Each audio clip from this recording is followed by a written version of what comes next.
স্বাগত ৭১-এর খেলা যোগে সাথে আছি আমি কোহিনুর কণা। হাই ভোল্টেজ ম্যাচ ইউসিএল এ সব সংখ্যা কাটিয়ে রিয়াল মাদ্রিদ পৌঁছে গেছে কোয়ার্টার ফাইনালে। এই ম্যাচটা নিয়ে আলোচনা করতে চাই। আমাদের সাথে স্টুডিওতে আছেন জাতীয় ফুটবল দলের সাবেক অধিনায়ক জাহিদ হাসান এমিলি। শুভ সকাল। রিয়াল মাদ্রিদকে একসময় মনে হয়েছিল তারা ডুবতে বসেছে এবং আরবেলেও মনে হচ্ছিল তল খুঁজে পাচ্ছিলেন না। শেষ পর্যন্ত আরবেলেও এমন একজন কোচ যে প্লে অফে টানা 4টা ম্যাচ রিয়াল মাদ্রিদকে জিতিয়েছে এবং রিয়াল মাদ্রিদ এখনের যে ফর্ম আমরা দেখছি মনে হচ্ছে একেবারে সে আগের ফর্মে। কেমন দেখলেন ম্যাচটা? ধন্যবাদ আপনাকে। খেলাটা যখন চ্যাম্পিয়ন্স লিগ তখন আসলে রিয়াল মাদ্রিদকে নিয়ে আসলে আলাদা কিছু বলার থাকে না। আপনি যদি দেখেন লাস্ট যদি আপনি 10 বছরের চ্যাম্পিয়ন্স লিগের হিস্ট্রি দেখেন, রিয়াল মাদ্রিদ সব থেকে সাকসেসফুল দল।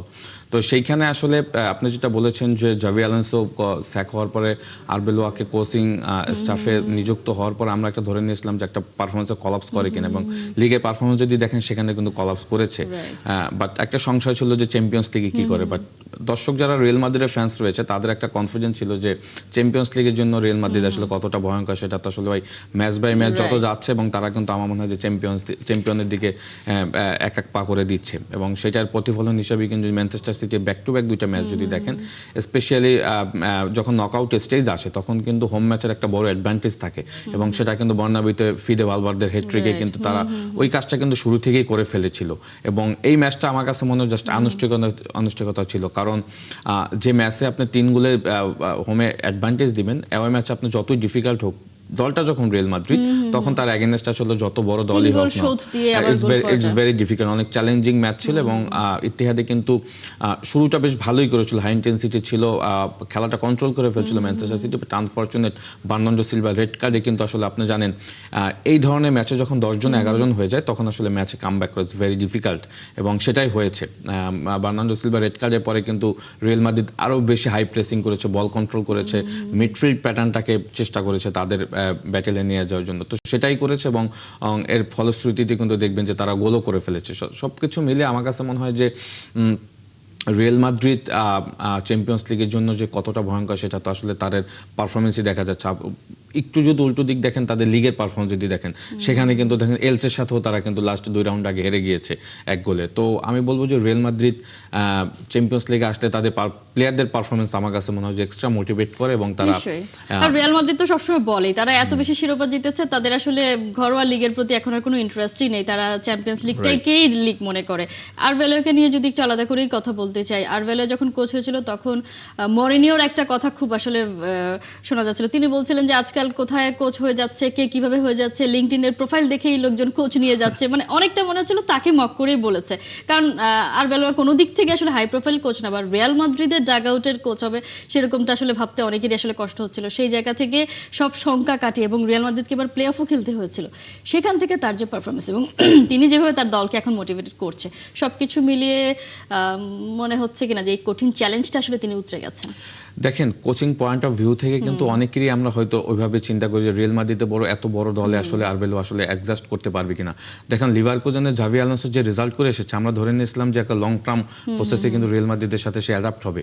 বাট কোচিং ফিলোসফিটা এরকমের, অনেক ভালো ভালো কোচ অ্যাডাপ্ট করতে পারবে না, আবার অনেক নন হাই প্রোফাইল কোচরাও দেখবেন যে দলের সাথে অ্যাডজাস্ট হয়ে যাবে। ইট ডিপেন্ডস অন আপনার দলে আসলে কীরকমের রিসোর্স রয়েছে, আপনার কোয়ালিটি কীরকম রয়েছে, আপনার টিমটাকে আসলে কোন সিস্টেম অফ প্লেতে খেলাবেন। হ্যাঁ, ইটস ডিপেন্ড অন কোচের একটা নিজের ব্যক্তিগত কিন্তু একটা ফিলোসফির উপরে ডিপেন্ডস করে। এবং আরবেলো এসে যে শুরুটা ভালো করেছে, নট লাইক দ্যাট, দলটাকে তো একটা সময় দিতে হবে, হ্যাঁ, বিল্ড আপ করার জন্য একটা সময় দিতে হবে।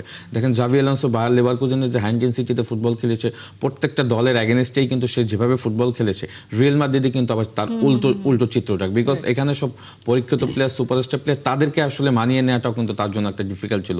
বাট আরবেলো কিন্তু যেটা করেছে যে তার দলের প্লেয়ারদের উপরে বেচ করে কিন্তু সে টিমের ফরমেশন চেঞ্জ করেছে। এবং কখনো দেখবেন, স্পেশালি যদি ফিদে ভালভার্দের কথাই বলেন, দেখেন কখনো রাইট ব্যাকে খেলছে, কখনো রাইট উইং খেলছে, কখনো সেন্টার, সব জায়গায় খেলতে পারেন তিনি, এবং সবথেকে এবং ইভেন্চুয়ালি কন্ট্রিবিউশনের লেভেলটা দেখেন, টিমের কন্ট্রিবিউশনের লেভেলটা কিন্তু ওই লেভেলে সে নিয়ে গিয়েছে। সুতরাং ইটস ডিপেন্ড অন কোচের আসলে কোন প্লেয়ারকে নিয়ে আসলে কি প্ল্যান থাকে, এবং প্লেয়ার আসলে ওইগুলি এক্সিকিউট করতে পারে কিনা, এবং প্লেয়ারদের কিন্তু সাপোর্টের একটা কোচিং স্টাফের সাথে কিন্তু বড় এখানে কিন্তু একটা সম্পর্কের ব্যাপার রয়েছে। তো সেইখান থেকে আমার কাছে মনে হয় যে মরিনো বলুক আর যেই বলুক, ইটস ডিপেন্ডস অন আসলে অনেক মানে অনেক হাই প্রোফাইল কোচ দেখবেন যে দলের সাথে অ্যাডজাস্ট করতে পারে না, আবার অনেক নন হাই প্রোফাইল কোচ দেখবেন যে দলের সাথে খুব সহজেই কিন্তু মানিয়ে নিতে পারে, আউটপুটটা বের করে নিয়ে Right, আসে, যেটা আসলে আমরা exactly. দেখতে পাচ্ছিলাম।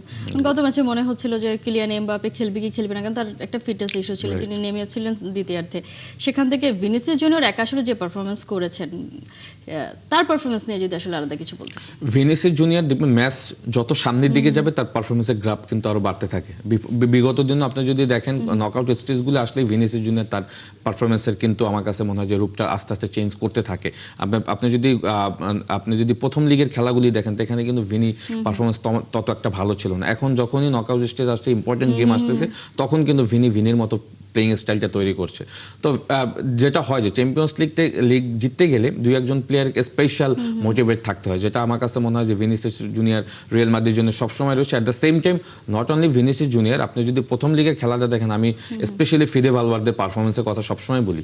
হ্যাঁ, যে দুর্দান্ত পারফরমেন্স করেছে এবং ওই পারফরমেন্সের কারণেই কিন্তু এক পা কিন্তু তারা আসলে সেমিফাইনালে দিয়ে রেখেছে, সুতরাং কোয়ার্টার ফাইনালে দিয়ে রেখেছে। সুতরাং আমার কাছে মনে হয় যে, এবং লাস্ট ম্যাচে আমরা আর্দা গুলারের একটা গোল দেখেছি, মানে দলটা কি পরিমাণ আসলে আত্মবিশ্বাস, ম্যাচ উইনিং প্লেয়ার অনেক, ম্যাচ উইনিং প্লেয়ার অনেক।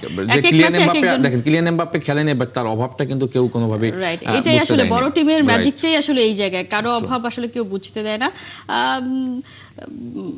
রিয়াল মাদ্রিদ তো আসলে চলেই গেল, আজকে রাত বার্সেলোনা মাঠে নামবে, লিভারপুল মাঠে নামবে। এই ম্যাচ নিয়ে আমরা আলোচনা করব। আমাদের কাছে লিভারপুল নিয়ে একটা রিপোর্ট আছে, আমরা একটু সেটা দেখে আসি। গালাতাসারাই সামনে এলেই যেন হোঁচট খায় লিভারপুল। লিগ ফেজে 1-0 গোলে হারের পর রাউন্ড অফ 16-এর ফার্স্ট লেগেও অলরেডরা হারে সেই একই ব্যবধানে। এবারে অ্যানফিল্ডে প্রতিশোধের মিশনে মাঠে নামছে লিভারপুল। টার্কিশ ক্লাবটার বিপক্ষে খেলা শুরু বাংলাদেশ সময় রাত 2টায়। ইংরেজদের মাটিতে গালাতাসারার রেকর্ড খুব একটা ভালো নয়, 1 জয় 3 ড্র এর বিপরীতে 8 হার। অবশ্য ভিন্ন ইতিহাসও আছে। অ্যানফিল্ডে গালাতাসারাই ঠিকই সাহস দেখিয়ে এসেছে আগে। 2002 সালে গোলশূন্য ড্র কিংবা 2006 সালে 3-0 পিছিয়ে থেকেও 3-2 ব্যবধানে পরাজয়টা সেই বার্তাই দেয়। এই ম্যাচে লিভারপুলকে এবার ফিরতেই হবে। 1-0 গোলে পিছিয়ে থাকা অলরেডরা ঘরের মাটিতে নিজেদের মেলে ধরতে না পারলে নিশ্চিত বিদায়। টার্কিশ ক্লাবটার কোচ ওকান ব্রুকের কাছে অ্যানফিল্ডের চ্যালেঞ্জটাই এখন বড় টেস্ট। অন্যদিকে ঘরের মাঠ বলে বাড়তি আত্মবিশ্বাসী লিভারপুল কোচ স্লট। দর্শক, আজ রাতে বার্সেলোনা লিভারপুলের ম্যাচ আছে, আলাদা ম্যাচে তারা মাঠে নামছে। সেই ম্যাচ নিয়ে আমরা আলোচনা করতে চাই, বাংলাদেশ নিয়ে আমরা আলোচনা করবো। আমাদের সাথে স্টুডিওতে আছেন জাহিদ হাসান এমিলি। লিভারপুলকে নিয়ে কথা বলবো, আমরা একটু বার্সেলোনাকে নিয়ে আগে কথা বলতে চাই। রিয়াল মাদ্রিদ চলে গেছে, এখন বাকিটা হচ্ছে আজকে রাতে বার্সেলোনার যে আসলে ফর্মে আছে, লিগে যদি দেখি টপে আছে এবং তারা যেভাবে আসলে পারফর্ম করে যাচ্ছে, কিন্তু নিউক্যাসলের বিপক্ষে প্রথম লেগে হোঁচট খেয়েছে, 1-1 গোলে ড্র করেছে। আজকে তাদেরকে আসলে জিততেই হবে যদি পরের রাউন্ডে যেতে হয়। কি মনে হচ্ছে, কতটা আত্মবিশ্বাসী, কতটা আসলে ইনফর্ম আছে? দেখেন, যদি অনেস্টলি বলি, যেটা হলো যে দেখেন, আপনি যদি গতকালকে রাত্রে আরেকটা ম্যাচ দেখেন, স্পোর্টিং সিটি এবং বোর্ডো ব্লামচের ম্যাচটা যদি দেখেন, হ্যাঁ দেখেন, আমরা ধরে নিয়েছিলাম যে বোর্ডো ব্লামচ হয়তো সেকেন্ড কোয়ার্টার ফাইনালে চলে যাবে, বিকজ 3 গোলের যখন সে অ্যাডভান্টেজে থাকে, তখন অপোনেন্ট যত স্ট্রং দলই হোক না কেন, হোম ম্যাচ হোক আর যাই হোক, তখন ওইটাকে কিন্তু বিট করা স্টাফ। বাট স্পোর্টিং সিপি যেভাবে আসলে যে মেন্টাল স্ট্রেংথ দেখিয়েছে এবং যে হাই প্রেসিং, যে হাই ইন্টেন্সিটি নিয়ে ম্যাচ খেলেছে, সুতরাং হোম অ্যাডভান্টেজের একটা বিশাল প্রভাব কিন্তু এই চ্যাম্পিয়ন্স লিগের কিন্তু হোম অ্যান্ড অ্যাওয়ে ম্যাচগুলিতে থাকে। তো সেখানে বার্সেলোনা কিন্তু ফার্স্ট লিগে কিন্তু 1-1 গোলে ড্র করে এসেছে নিউক্যাসলের মাঠ থেকে, আর আজকে কিন্তু তারা কিন্তু তাদের মাঠে খেলবে। হ্যাঁ, তো সুতরাং আমি বার্সেলোনাকে তো অবশ্যই এগিয়ে রাখবো। এবং আপনার কথা ধরেই বলি, লিগের যদি পারফরমেন্স দেখেন, বার্সেলোনা গোয়িং অন টপ, 4 পয়েন্টের ডিফারেন্স অলরেডি রিয়াল মাদ্রিদের সাথে। এবং আমার কাছে আমি দেখতে পাচ্ছি যে তারা যদি কোনো রকম হোঁচট না খায়, লিগ চ্যাম্পিয়ন তারা হতে যাচ্ছে। বাট বিশ্বাস করেন, সত্যি কথা ব্যাপারটা হলো যে আপনি এই চ্যাম্পিয়ন্স লিগ এবং লিগের খেলার একসাথে হওয়াতে, মানে দুই দিকে ফোকাস করতে গিয়ে আপনার মনে হয় যে, আমার কাছে মনে হয় যে বড় দলগুলি কিছু কিছু জায়গায় হোঁচট খাওয়ার একটা সম্ভাবনা থাকে, কারণ তারা কিন্তু দুইটাকেই সমান প্রাধান্য দেয়। রিয়াল মাদ্রিদ কিন্তু এখন লিগ থেকে কিন্তু চ্যাম্পিয়ন্স লিগের দিকে কিন্তু বেশি ফোকাস দিচ্ছে, বিকজ লিগ থেকে তারা অলমোস্ট 4-5 পয়েন্ট পিছিয়ে চলে গেছে বার্সেলোনা। বার্সেলোনা কিন্তু এখন দুই দিকেই ফোকাস দিতে হবে, তারা লিগ শিরোপা ধরে রাখতে হবে, অ্যাট দ্য সেম টাইম তাদের কিন্তু আপনার চ্যাম্পিয়ন্স লিগও ধরে রাখতে হবে। তো সেইখান থেকে very important match against Newcastle যেহেতু 1-1 গোলে ড্র রেখেছে তাদের হোম ম্যাচে, তারা আজকে ম্যাচে অবশ্যই তাদের একটা ডিফেন্সিভ কৌশল মেনটেন করে কিন্তু তারা বার্সেলোনার সাথে খেলবে। নিউক্যাসল এর আগে কখনোই কোয়ার্টার ফাইনালে খেলেনি, তাদের একটা ইন্টেনশন থাকবে আসলে একটা সুযোগ যেহেতু তৈরি হয়ে গেছে, তারা ওই সুযোগটা কাজে লাগানোর চেষ্টা। বাট টিম যখন against Barcelona is very difficult, because আমরা জানি তাদের ম্যাচ উইনিং কত প্লেয়ার রয়েছে সামনের দিকে, রাফিনিয়া, ইয়ামাল, অনেক প্লেয়ার আছে আসলে তাদের, এত গোল স্কোরার। আমরা একটু বাংলাদেশ নিয়ে কথা বলি। ঢাকা ক্যাম্প শুরু হয়ে গেছে গতকাল থেকে। এই ঢাকা ক্যাম্পের জন্য যখন 28 সদস্যের দল দিয়েছে, তখন থেকে আসলে একটা আলোচনা, সবার মধ্যে একটা আলোচনা যে জিকো কোথায়। আপনার কাছে আসলে এই প্রশ্নের উত্তর আছে কি না, কারণ কোচ কখনোই তার সদুত্তর দিতে পারেনি। না, বেসিক্যালি আমি আসলে এই কোচকে নিয়ে তেমন কিছু বলতে চাই না এই কারণে, কারণ তাকে নিয়ে বলতে গেলে সে নিজের সমালোচনা নিজেই তৈরি করে। হ্যাঁ, আপনি যখন 35 প্লেয়ার্স একটা লিস্ট দিলেন, তো আপনার ওই প্ল্যানের ভিতর যেহেতু জিকো নাই, তো আপনার কোনো দেওয়ার দরকার ছিল না। তো আপনি তাকে দিলেন, আবার ওখান থেকে আবার বাদ দিয়ে 28 জন প্লেয়ার একটা ডিরেক্ট স্কোয়াড নিয়ে আপনি ক্যাম্প শুরু করলেন। সুতরাং ওই যে 7 জন প্লেয়ারকে আপনি নিয়েছিলেন, তাদের তো কোনো সেশন আপনি দেখেননি বা কোনো প্র্যাকটিস দেখেননি, তাদের ক্যাম্পও আনলেন না। তো ওই 7 জন প্লেয়ারকে আসলে জাস্ট তাদেরকে খুশি করার জন্য লিস্টে নাম রেখে ফ্লাশ করে তাদেরকে খুশি করার জন্য কোনো দরকার ছিল না। এবং সেখানে বড় একটা অংশ ছিল কিন্তু আনিসুর রহমান জিকো। জিকোকে আপনি বাদ দিয়েছেন, অথচ জিকোর টিমের প্লেয়ার সেকেন্ড কিপারকে আপনি আবার দলে নিয়েছেন। জিকো রেগুলার স্টার্ট করছে ম্যাচ, লিগের ম্যাচে পারফর্ম করছে, আপনি তাকে দলে নেননি, বাট তার সেকেন্ড কিপারকে আপনি আবার নিয়েছেন।